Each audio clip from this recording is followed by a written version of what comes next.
Hi everyone, it's Andrew Byrne here, and thank you very much for joining me. Today in this video, I'm going to be talking about a new reed method that was published on the Bassoon channel, Blakely Bassoon Studio, or Blakely Bassoon Reeds. I'm sorry if one of those is correct. I'm sorry that I got that wrong.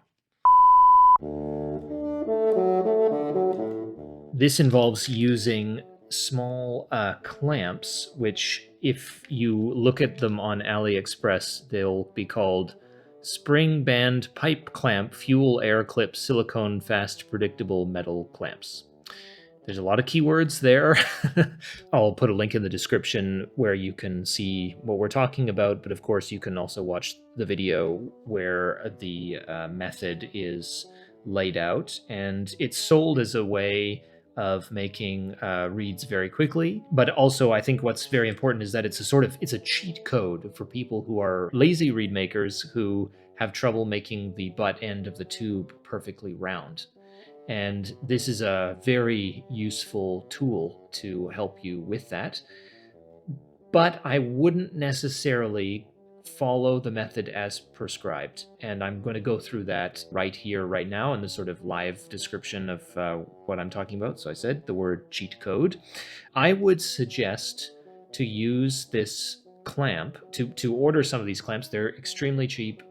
Really, you just have to wait a little while for them to come from China, but it's certainly worth the wait. I would still suggest, however, to be forming in the way that you currently form and to simply add the clamp at the end. Maybe if you usually put a third wire on the reed, you could avoid putting the third wire on and instead clamping the reed onto the drying pin. That, I think, would be the simplest way. I don't want to go super into detail because you don't need me to be pedantic about it, but I just want to say my philosophy around using butcher's twine is twofold. One is that when the mandrel is inserted, I want consistent pressure along the entire length of the tube to be exerted from the outside of the tube down and along the mandrel, so that the tube, essentially, the entire tube is absorbing the pressure of the rounding that's taking place, if that makes sense, rather than having simply maybe two wires. The next thing why I like the butcher's twine, and this is a little bit different than the forming itself, is the drying. I want for a reed, once it's been formed, I would like a long drying process. And if I'm using wet butcher's twine, that means that the tube will dry over a much longer period than if it was simply exposed to the air. That is partly because I generally work, especially in the winter, in a rather dry climate, and I like the moisture barrier that the wet twine provides.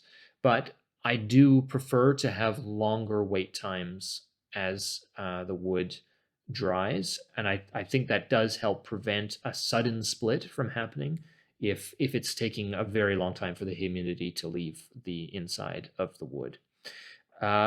Final note on these clamps. I find the 7mm clamp, which is what is recommended, or at least what I remember to be recommended in this video, I find them to be perfectly fine if the cane is bare. If you're using butcher's twine, you need to use 8 or 9mm clamps. The 8mm clamps are still too hard to open all the way without using pliers, which can create a sort of spring effect if the pliers are not holding onto these clamps well. So if you put it on, but what if you don't have quite a good grip? Well, then this thing is going to go flying. Could go flying even further if you have a 7mm one, because they have quite a lot of tension inside.